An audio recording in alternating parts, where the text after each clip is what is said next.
Morning. Some of the lights are out again. Well, we've learned some were actually never even fixed in the first place. So News 5 is following through and asking what's happening in Cleveland. We introduced you to Robert S. Carillio back in February. He came to us with a laundry list of broken lights across town. Well, our reporting got results with some of the locations fixed. I think Channel 5 does a very good job on this issue and quality of life issues in general. But now, more than 3 months later, we have learned some other spots still remain broken. And there's Mike Holden working to get answers. He joins us now live with the latest. What's going on here now, Mike? Guys, good morning to you. Robert says he doesn't get it. How are there still so many lights out across Cleveland?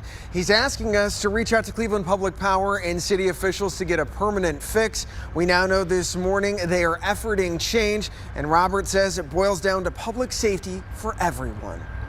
This has become a trilogy of sorts. Absolutely. Robert Carillio is hoping the third time is the charm. We followed through after he contacted News 5 once again about the working lights, or lack thereof, across Cleveland. Many of the ones that were supposed to be repaired have not.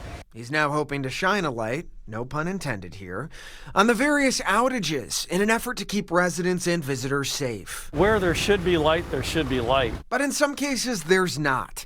He told us back in late March about a series of locations across town. And well, we fact-checked and circled back to each and every single one. Broken or working? A light in the middle of the building on City Hall. Broken, but the banner's up. The city did in fact install a new Cavs playoff banner, but it did not bring enough luck. I did reach out to the city of Cleveland about the issue, as in the light, and a spokesperson told me in part, quote, "I checked with our public works department and traffic engineering is now taking a look to address it. I did not find any recent open requests on the open data portal, which makes me believe it happened recently and was not reported until now. As always, residents can report these issues through our 311 portal." Then, Main Avenue Bridge. About at least over 22 lights are out on that still. While initially not fixed since our March report, a Cleveland Public Power spokesperson has since informed me the Main Avenue Bridge lights were repaired. Veterans Bridge. A multitude of lights on the west end of Bridge, some on the east end. The pedestrian cyclist lights all dark there.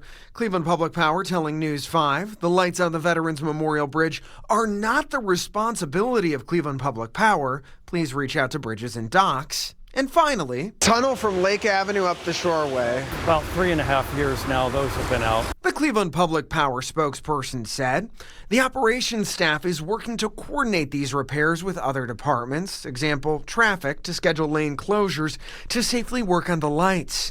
Cleveland Public Power did repair all the lights out on East 12th between Lakeside and Superior, a major improvement for visitors and folks working downtown.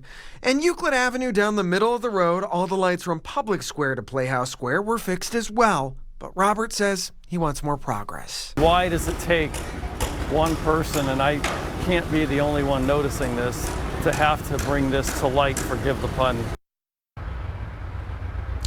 And while some lights are out, others have been fixed. Bottom line, city officials are stressing they can't address the issue unless you report it. So if you're sitting there at home and you have a problem, whether it's lights or something else, shoot me an email, mike.holden@wews.com, and put "we follow through" in the subject. Guys. You know what I can appreciate about Robert is that he does not give up. And neither do you, Mike. No, he does not. They both had their receipts. Right.